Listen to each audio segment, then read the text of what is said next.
Death metal may not be everyone's cup of tea, but Chthonic's Freddy Lim is likely to give fans food for thought when he reveals the inspiration for his latest music video, which was released just before it was revealed he was set to become Taiwan's next representative to Finland.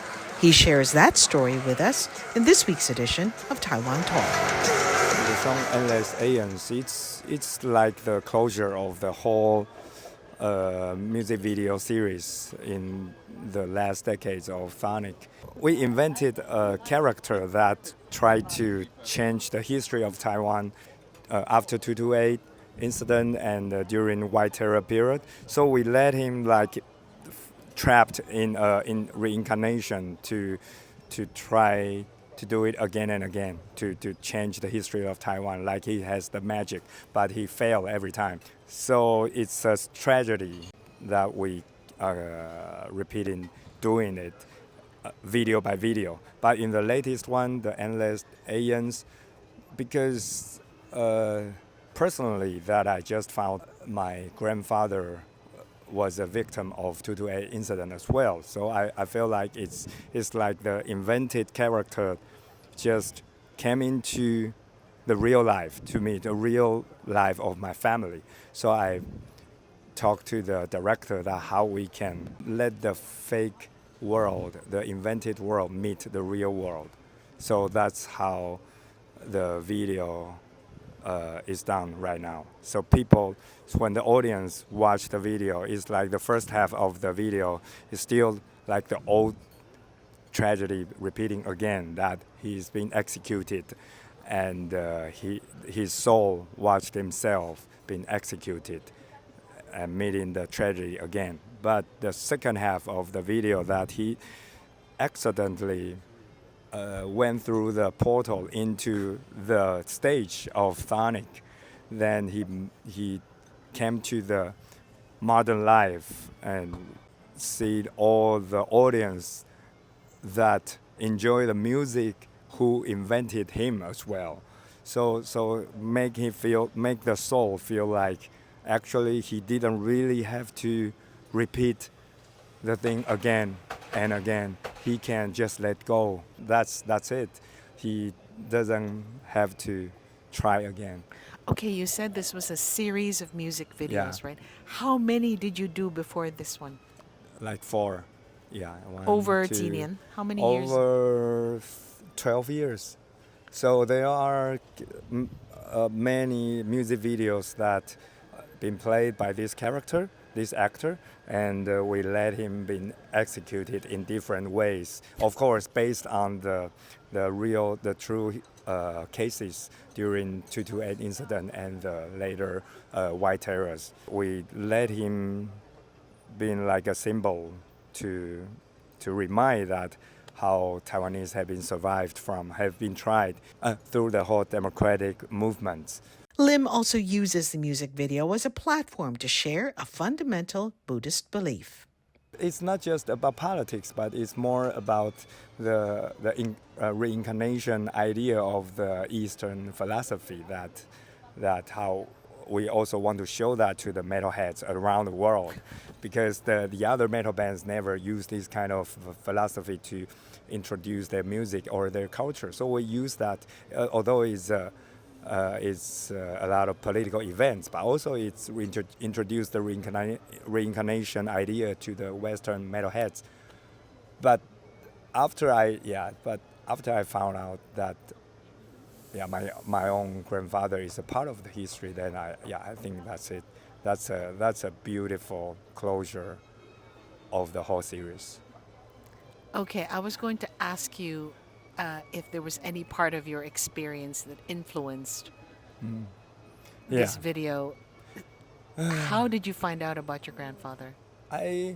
After I got elected to the parliament, I pushed for the Transitional Justice Act. A part of the act is to open all the political archives to the people. And the reason why I pushed for that's because I knew some families of those victims. So I have been worked with them even before I been elected to the parliament. I've been in their movement to because they want to know more about their elders, their families. So I feel like, yeah, after I got elected, I feel like it's a part of my duty to keep working on that.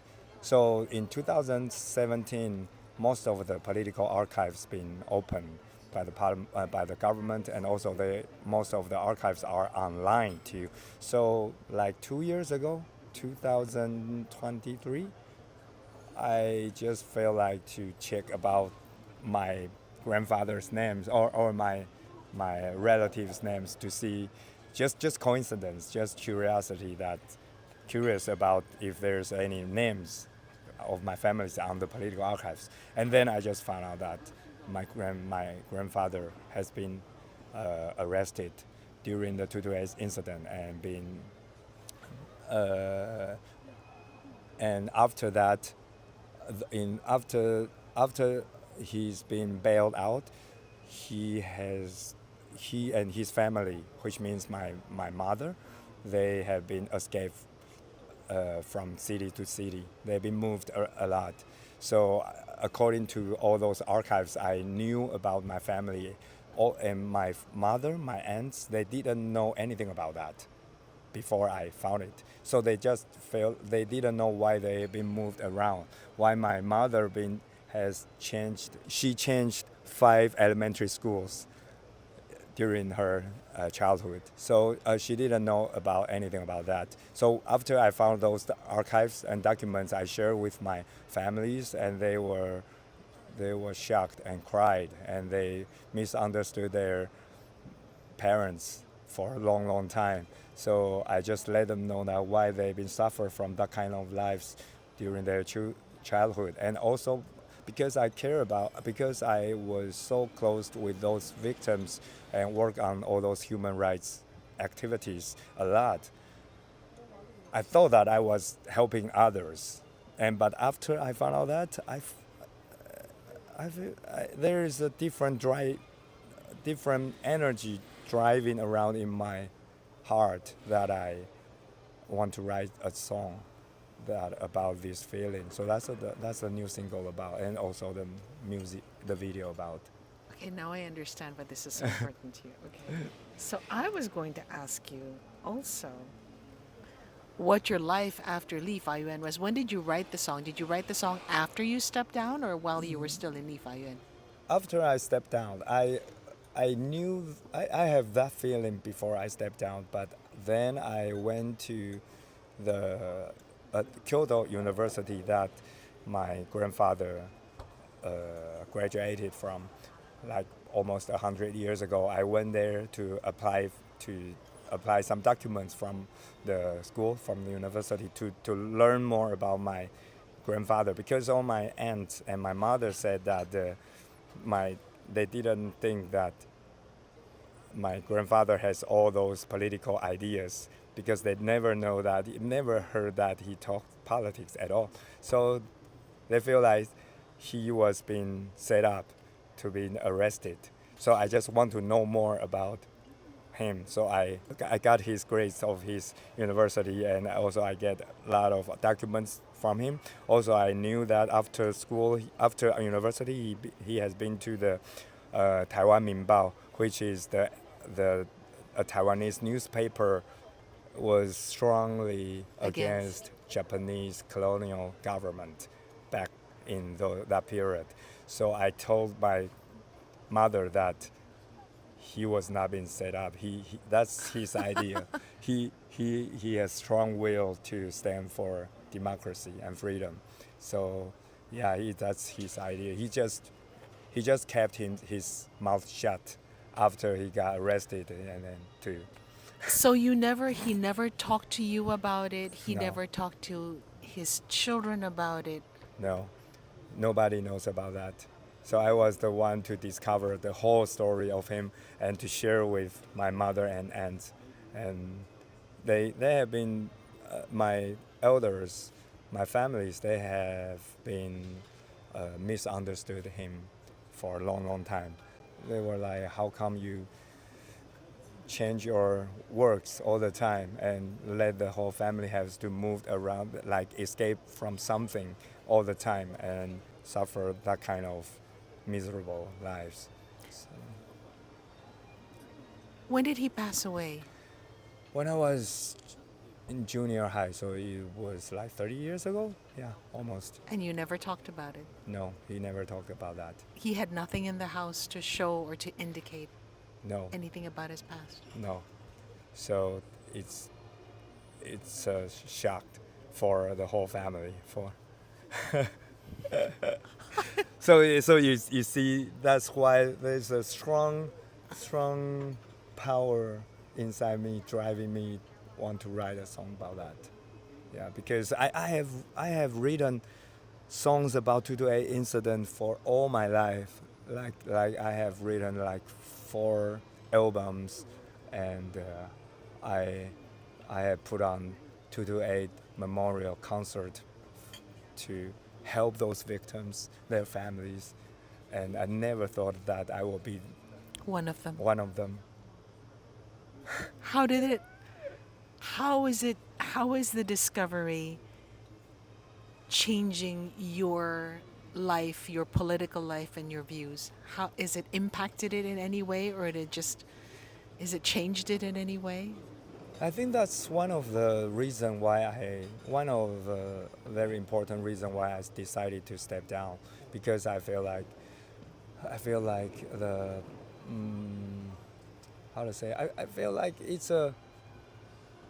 because as an artist it's very difficult to find a beautiful a perfect closure of a thing, of a work.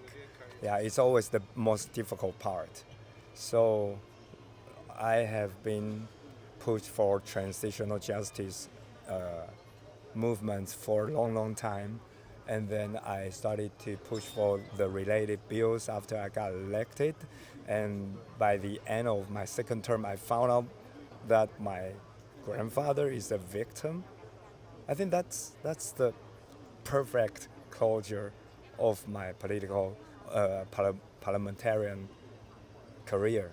So I just felt I think that's the closure. That's the best closure. I don't know if anybody else, if the other person get it, but personally I feel like that's a perfect closure. So that is the reason why you decided not to run anymore? Not the only reason, but that's a very important reason. Yeah, as an artist, I always it's all a perfect closure, a perfect finale is always the difficult part of a song, of an album. So as a parliamentarian, how